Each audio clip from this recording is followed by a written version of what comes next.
Hello everyone, welcome to PE Commerce classes. How are you all? I hope you all are doing well. So आज की video में हम discuss करेंगे Boston consulting group के बारे में। ये एक मैट्रिक्स है जिसके बारे में कल एक क्वेश्चन भी आया था और वो क्वेश्चन जो है एग्ज़ाम में पूछा गया था।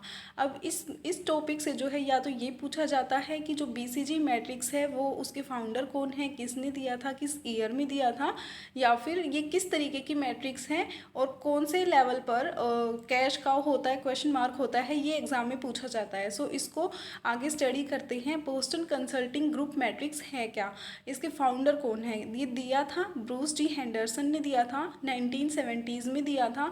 अब इसको देने का रीज़न क्या था, जब जैसे 1970s में कंपनीज़ के पास प्रोडक्ट लाइन ज़्यादा हो गई थी तो उनको एक तरीके से पोर्टफोलियो में मैनेज करने के लिए कंपनी को एक ऐसे मॉडल की ज़रूरत थी जिससे वो ये देख पाए कि उसको अपने कौन से प्रोडक्ट को मार्केट में रखना चाहिए, कौन से को एक तरीके से हटा देना चाहिए, किस में इन्वेस्ट करना चाहिए, किससे डाइवेस्ट करना चाहिए। इसको फाइंड आउट करने के लिए एक मॉडल की रिक्वायरमेंट थी जिसको फिर किसने बनाया था, ब्रूस डी हेंडरसन ने बनाया था 1970s में। अब प्रोडक्ट लाइन क्या था, जब आपके जैसे कि एक लाइन में कितने प्रोडक्ट हैं, जैसे कि हम अगर एप्पल का एग्जांपल ले तो उसमें आईफोन, आईमैक, आईपॉड, उसके कई तरीके के प्रोडक्ट हैं, वो प्रोडक्ट लाइन कहलाती हैं। सो कौन सी प्रोडक्ट लाइन को या कौन सा प्रोडक्ट आपका कहाँ पर स्टैंड करता है ये देखना, और किस प्रोडक्ट में आपको इन्वेस्ट करना चाहिए, किस में आपको डाइवेस्ट करना चाहिए और किससे आपको कितना कैश जनरेट हो रहा है, इसके लिए इस मॉडल को बनाया गया था। सो ये क्वेश्चन था जो कल BCG matrix and IE matrix both are called portfolio matrix. ये हमने पढ़ा था कि जो BCG मैट्रिक्स है, IE मैट्रिक्स है। IE मैट्रिक्स को नेक्स्ट वीडियो में कवर करेंगे। ये दोनों ऐसी मैट्रिक्स हैं जो पोर्टफोलियो मैट्रिक्स कहलाती हैं। मीन्स दोनों ही किसी, जैसे हमारे जो मोर देन वन प्रोडक्ट हैं या मोर देन टू प्रोडक्ट हैं, उनके बारे में ये बताता है कि आपका कौन सा प्रोडक्ट कहाँ पर स्टैंड करता है। ये एक तरीके से पोर्टफोलियो मैट्रिक्स ही है। एंड इसके लिए रीज़न क्या गिवन था, they involve plotting organization divisions in a schematic diagram. तो इसमें क्या था कि इसके लिए जो आपका असर्शन है वो ठीक है और इसके लिए सही रीज़न दिया गया है। सो आंसर जो इसमें बी था वो करेक्ट था। अब हमने पढ़ना है कि BCG मैट्रिक्स क्या चीज़ है। तो BCG मैट्रिक्स है जिसको ब्रूस डी हेंडरसन ने दिया था, ईयर याद रखना है, 1970s में दिया था। अब इसका पर्पस क्या था इसको बनाने का, इसका पर्पस था बनाने का बिजनेस और product are classified as low और high performer depending upon their market growth rate and relative market share. Means इसमें आपको अपनी मार्केट एक तरीके से इंटर रिलेट करना था ग्रोथ रेट को एंड रिलेटिव मार्केट शेयर को। अब इस तरीके से जो है इस मैट्रिक्स को बनाया जाता है कि आप एक्स एक्सिस पर अगर मार्केट शेयर को रखते हो तो आपको ये ध्यान रखना है कि एरो का साइन जो है आपका लेफ़्ट टू राइट जाना चाहिए एंड ये जो है अपवर्ड जाएगा जो आपका मार्केट ग्रोथ है, अगर आप इस तरीके से मैट्रिक्स को बनाते हो और समझते हो। अदरवाइज़ हम क्वेश्चन मार्क को राइट साइड में और स्टार को लेफ्ट साइड में भी लिखते हैं। सो अगर हम इस तरीके से बना रहे हैं तो जो दोनों है, जैसे डॉग में है, हम डॉग से स्टार्ट करते हैं, वो दोनों ही इनके पास ना तो मार्केट की ग्रोथ है एंड ना ही मार्केट का शेयर है। मीन्स इसमें आपके ऐसे प्रोडक्ट आते हैं, इसमें किसी कंपनी के ऐसे प्रोडक्ट आते हैं जिनमें कंपनी को इन्वेस्ट ही नहीं करना चाहिए, मतलब अपना पैसा इन पे ज़्यादा खर्च नहीं करना चाहिए, उनसे डाइवेस्ट कर देना चाहिए, उनको मार्केट से एक तरीके से निकाल देना चाहिए, क्योंकि उन पे ज़्यादा खर्च करके हमें कोई फ़ायदा नहीं होने वाला है। सो इसमें जो डॉग्स होते हैं उनके पास लो मार्केट शेयर होता है और लो मार्केट ग्रोथ होती है। ये ऐसे प्रोडक्ट है जिनको कोई नहीं खरीद रहा है, इसके लिए आप कोई प्रमोशन वगैरह करके कोई खर्च नहीं करना चाहिए आपको, उनको जो है मार्केट के से एक तरीके से आपको अपने प्रोडक्ट को निकाल देना चाहिए। अब अगर हम बात करते हैं क्वेश्चन मार्क की, तो क्वेश्चन मार्क में क्या आता है। अब क्वेश्चन मार्क में लो मार्केट शेयर होता है लेकिन हाई मार्केट ग्रोथ होती है। अब इसके पास मार्केट शेयर तो कम है लेकिन जो मार्केट ग्रोथ है वो बहुत अच्छी हो रही है। आपका कोई ऐसा प्रोडक्ट है जिससे जो अभी अभी लॉन्च हुआ है, अभी आपका जो फ्यूचर आपका अनसर्टेन है, एक तरीके से आपको नहीं पता कि जो आपका प्रोडक्ट है वो आगे कितना चलेगा या नहीं चलेगा। इसमें हम ये मानते हैं कि क्वेश्चन मार्क है आपके सामने में कि ये जो प्रोडक्ट है ये मार्केट में कितना प्रॉफिट आपको कमा कर देगा। अनसर्टेन फ्यूचर इसमें हम मान के चलते हैं। अभी आपके पास मार्केट का शेयर कम है लेकिन हाई मार्केट ग्रोथ इसकी है। हो सकता है कि इसमें जो है आपको बहुत ज़्यादा बेनिफिट मिले इस प्रोडक्ट से और आगे चलकर ये आपका स्टार में कन्वर्ट हो जाए, जिसमें हाई ग्रोथ रेट होगी और हाई जो है मार्केट शेयर होगा और आपको बहुत ज़्यादा प्रॉफिट मिलेगा। सो ये होता है एक तरीके से जैसे इंट्रोडक्शन स्टेज होती है। अब हमें नहीं पता कि हमारा जो प्रोडक्ट है वो आगे जाके कितना चलने वाला है, कितना प्रॉफिट हमें देने वाला है।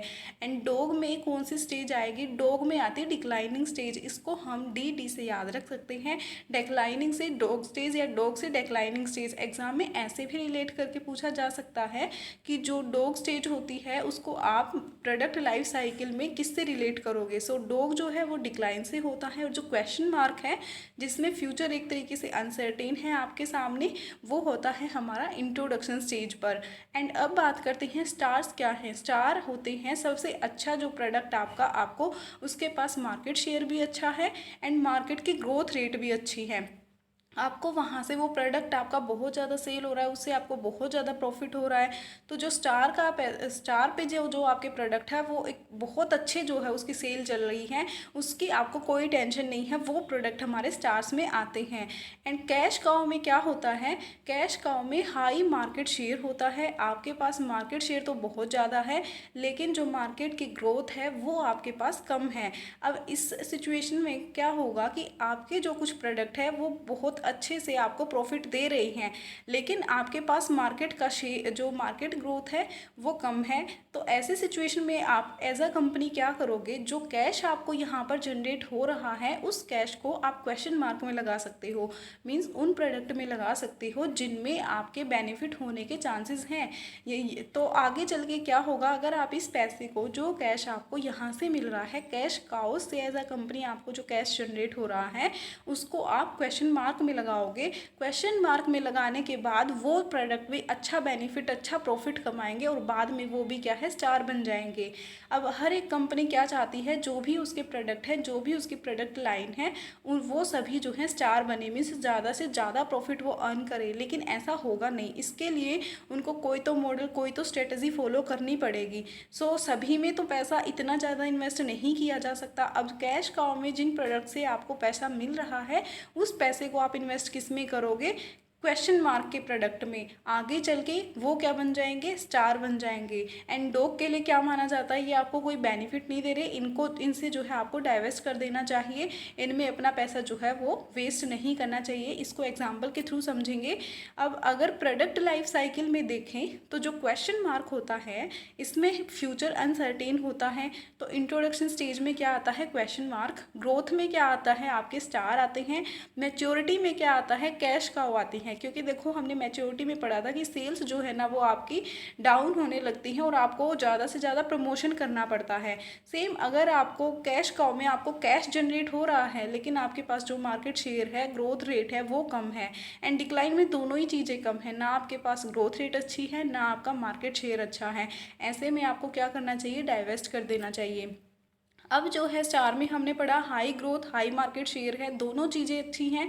एग्जाम में अगर इनमें से किसी को भी कम करके पूछा जाता है, यहाँ पे लो गिवन होता है, तो वहाँ पे वो जो आंसर होगा वो गलत हो जाएगा। हमें याद रखना है स्टार पर दोनों चीज़ें हमारे पास हाई होती हैं। स्टार को बिजनेस लीडर माना जाता है, इनमें हैवी इन्वेस्टमेंट की रिक्वायरमेंट होती है। एंड यहाँ पे जो है कैश कंजम्पशन भी ज़्यादा होती है, मतलब आपको खर्चे भी उतने ही ज़्यादा करने पड़ रहे हैं और यहाँ पर कैश भी आपको काफ़ी जो है जनरेट होता है, सबसे ज़्यादा प्रॉफिट भी आपको यहाँ पर हो रहे हैं।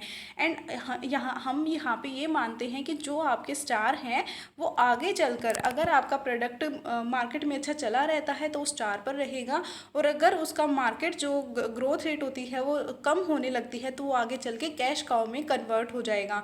एंड कैश काउ से अगर अच्छा पैसा जनरेट हो रहा है, आप उसको लगाओगे क्वेश्चन मार्क में, तो क्वेश्चन मार्क वाले प्रोडक्ट क्या बन जाएंगे? स्टार बन जाएंगे। अब हम अगर आईफोन का एग्जांपल लेके चलें तो जो आईफोन है, आईपैड है, वो राइजिंग स्टार हैं। वो आज के टाइम में एप्पल के सबसे ज़्यादा जो बिकने वाले प्रोडक्ट हैं। सो इनमें जो है वो अच्छा खासा इन्वेस्टमेंट भी करती है कंपनी, एंड उसको बहुत जो है प्रॉफिट इससे जनरेट भी होता है। आज के टाइम में देखें तो ग्रोथ रेट है जो आईपॉड की वो 28% है, एंड आईफोन की जो है वो 48% है। तो स्टार में अभी एप्पल के कौन से प्रोडक्ट हैं, वो है आईफोन और आईपैड। अब नेक्स्ट हम बात करें कि कैश काउ में क्या आता है। कैश काउ में आपके पास मार्केट शेयर बहुत अच्छा है, लेकिन आपकी जो ग्रोथ है वो कम है। तो ऐसे में एज अ कंपनी आपको क्या करना चाहिए, आपको जिन प्रोडक्ट से पैसा अच्छा खासा मिल रहा है उस पैसे को, उस कैश को आपको क्वेश्चन मार्क में लगा देना चाहिए। सो इसके लिए आपको क्या करना है, they are located in an industry that is mature not growing और डिक्लाइनिंग। इसमें दो चीज़ें हो सकती है। अब आपके पास पैसा जो कैश काउ है आपकी, या तो हो सकता है कि वो ग्रो करेंगी, वो स्टार बन जाए, या फिर ऐसा होगा कि वो डिक्लाइन में जाएंगे। इससे बेटर क्या है कि आप जो है जो कैश जनरेट हो रहा है उसको क्वेश्चन मार्क में लगा दो, क्योंकि जो क्वेश्चन मार्क हैं उनके फुल चांसेस हैं कि वो आपके आगे चलकर स्टार बन जाएंगे। अगर इसके लिए हम एग्जाम्पल लेकर चले तो एप्पल मैक का एग्जाम्पल है, वो एक कैश काउ है। एप्पल जो मार्केट लीडर है, वो मार्केट सेगमेंट जो 82% मार्केट शेयर है इसके पास मार्केट शेयर अच्छा है, मैच्योर एंड स्टेबल प्रोडक्ट है, और इसमें से कैश फ्लो आपको बहुत ज़्यादा अच्छा हो रहा है। लेकिन अब जो ये आपको कैश मिल रहा है, इसके लिए आपको क्या करना चाहिए, जो आपके एप्पल के अदर प्रोडक्ट्स हैं जो अभी अपनी इनिशियल स्टेज में है, इंट्रोडक्शन स्टेज में है, जिनका अभी जो फ्यूचर है वो अनसर्टेन है, उनमें इस पैसे को लगा देना चाहिए। सो नेक्स्ट अगर हम देखें तो क्वेश्चन मार्क आता है। क्वेश्चन मार्क में आपके पास मार्केट की जो ग्रोथ रेट है वो काफ़ी अच्छी है, लेकिन जो मार्केट का शेयर है वो कम है।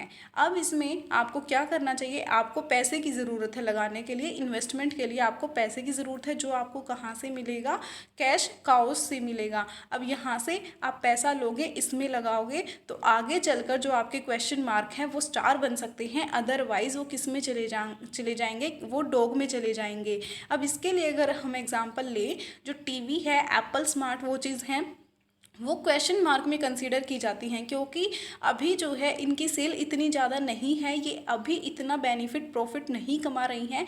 तो इसके लिए एप्पल कंपनी को क्या करना चाहिए, इनको भी अटेंशन पे करनी चाहिए, ताकि जो ये अदर प्रोडक्ट्स हैं इस कंपनी के, उनको भी अटेंशन मिले और उनकी भी डेवलपमेंट हो सके।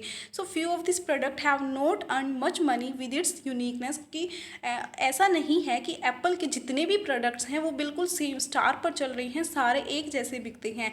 सो इसके लिए एप्पल कंपनी को इस चीज़ पर भी फोकस करना चाहिए कि जो उसकी प्रोडक्ट लाइन में अदर प्रोडक्ट्स हैं वो भी जो है स्टार में आ पाए, या फिर उनकी भी सेल एक या ग्रोथ रेट, मार्केट रेट वो अच्छी हो जाए। सो उसको जो है जो कैश काउ में उसके प्रोडक्ट हैं उनके पैसे को निकाल कर किस में लगा देना चाहिए, क्वेश्चन मार्क वाले प्रोडक्ट में लगा देना चाहिए। और क्वेश्चन मार्क में आईफोन के, इसके एप्पल के कौन से प्रोडक्ट आते हैं, जैसे टीवी एंड स्मार्ट वॉचेज़। अब अगर डॉग का एग्जाम्पल लें तो डॉग में क्या होता है, ना तो आपके पास ग्रोथ हो रही है एंड ना ही आपके पास मार्केट शेयर है, आपके प्रोडक्ट्स को भी कोई नहीं खरीद रहा है, उसमें आपको ज़्यादा पैसे खर्च करने की ज़रूरत ही नहीं है। यहाँ से आपको क्या करना है, जितना हो सके अपने प्रोडक्ट्स को कम कर देना चाहिए, हटा देना चाहिए। जो आपकी प्रोडक्ट लाइन है, business is situated at a declining stage, यहाँ पे हमने याद रखना है डी से डिक्लाइनिंग स्टेज है, डॉग डिक्लाइनिंग स्टेज में होते हैं, यहाँ से आपको अपने प्रोडक्ट ने हटा लेना है। अब डॉग में आपका क्या एग्जाम्पल आता है, एप्पल का एप्पल पेन जो है वो फेडिंग अवे है, आईपॉड भी जो है ऑलमोस्ट अब उनको आगे कोई नहीं खरीदने वाला है। सो ये ऐसे प्रोडक्ट है एप्पल के जो आगे उसको कैश जनरेट करके नहीं देंगी, ये अपनी डिक्लाइनिंग स्टेज में है। सो कंपनी को क्या करना चाहिए, इसके लिए अवेयर हो जाना चाहिए, उसमें और पैसे ज़्यादा इन्वेस्ट करने की बजाय इनको अपनी प्रोडक्ट लाइन से हटा देना चाहिए। ये जो है इस बोस्टन कंसल्टिंग ग्रुप जो है मैट्रिक्स ये गिवन है, ब्रूस टी हेंडरसन ने दी थी। इसका मेन पर्पस हम पढ़ चुके हैं, ये देखना था, प्रोडक्ट पोर्टफोलियो करना था कि आपका कौन सा प्रोडक्ट कहाँ पर स्टैंड करता है, इंट्रोडक्शन स्टेज में कौन से प्रोडक्ट हैं, या किस स्टेज में आपके प्रोडक्ट कहाँ स्टैंड करते हैं। एंड ये समझने के बाद आपने ये देखा कि आपको कौन से प्रोडक्ट में इन्वेस्ट करना चाहिए, कौन से में डाइवेस्ट करना चाहिए। यही बस एग्जाम में पूछा जाता है कि स्टार में आपकी high growth rate, high market rate क्या किस में होती है। सो ये आज की वीडियो में इतना ही। अब नेक्स्ट जो है हम नेक्स्ट वीडियो में कवर करेंगे, जिसमें IE मैट्रिक्स है या अदर इम्पोर्टेंट टॉपिक्स हैं। So thank you so much, have a bright future.